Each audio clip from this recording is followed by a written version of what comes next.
how things worked last week due to our ICC coverage. Tonight, Betty Kialo is back. And tonight, it's all about how newspapers are made.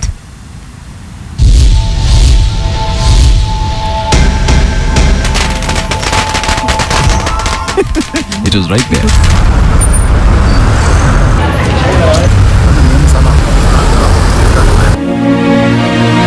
They say money makes the world go round. Information probably makes it spin even faster. Long before we had tablets, smartphones, computers, television, radio, and telephones, newspapers played the role of informing, explaining, and inciting right from the 17th century. And today, as much as the digital world continues to threaten the industry, newspapers can still be described as a force for revelation and change. Ever wondered how newspapers come to being? Tonight, we'll tell you how on How Things Work. Early morning in the city streets, people, hordes of them, newspaper vendors, newspaper buyers. Information can't be any sweeter. However, the early morning also comes with journalists on the ground, in press conferences, rallies, with the newsmakers asking the right questions, getting the best pictures. When the sun sets, that's when the job begins. Scribes at it, writing. The news editor is the first eye to check the accuracy. Then from there, it is actually taken to the chief sub-editor.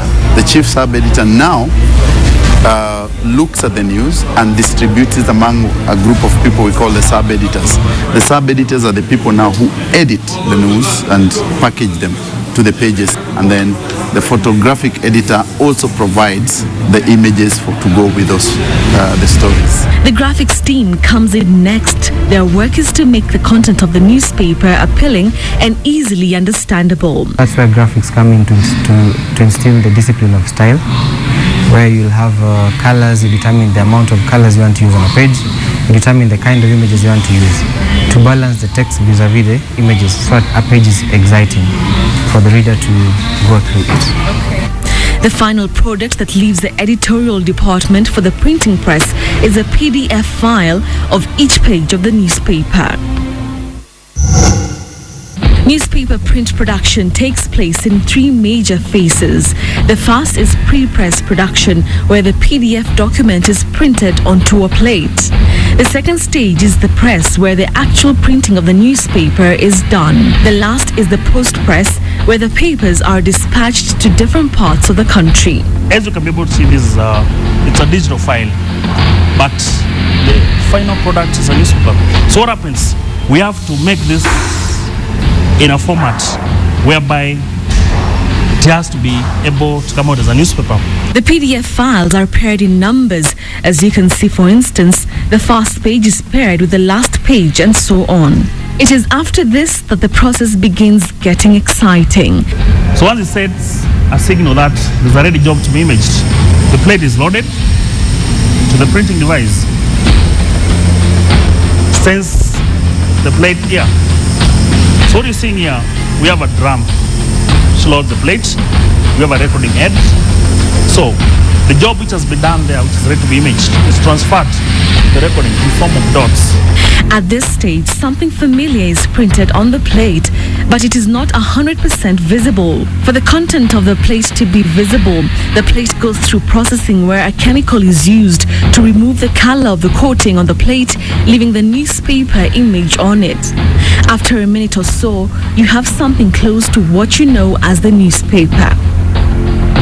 But not so fast. This plate is now ready to go to the printing press, where the image on the plate will be printed onto paper. This is a standard newspaper printing press. This press can print up to 75,000 copies of newspapers every hour. Once the machines are on, halting is not in the vocabulary. So the plates are mounted on the cylinder. So what is happening when you're printing? This image is going to be transferred on a rubber blanket, and the same image is going to be transferred on the paper. Once you mount now these plates to the machine and you have put your production data, You have pulled your paper all the way from the restand areas, and that time everything is just ready. So what will happen here is like the printer will just come, then you will start the machine. When printing begins, it's a web of paper. Paper here, paper there, paper everywhere. The process too fast, too furious, too blinding. Because the paper is still double-sized, it is then slit into two. From here, the papers are loaded onto each other, making up what you know as the newspaper.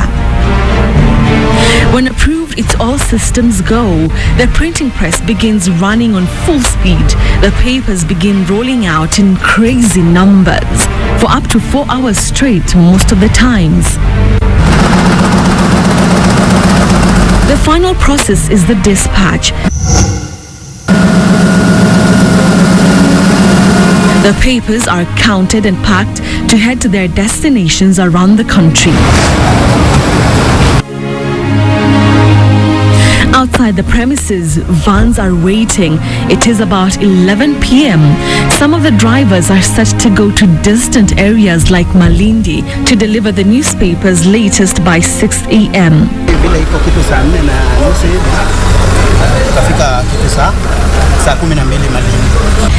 Early morning and readers receive their newspapers, and that is how newspapers come to being. Betty Kyalo, How Things Work.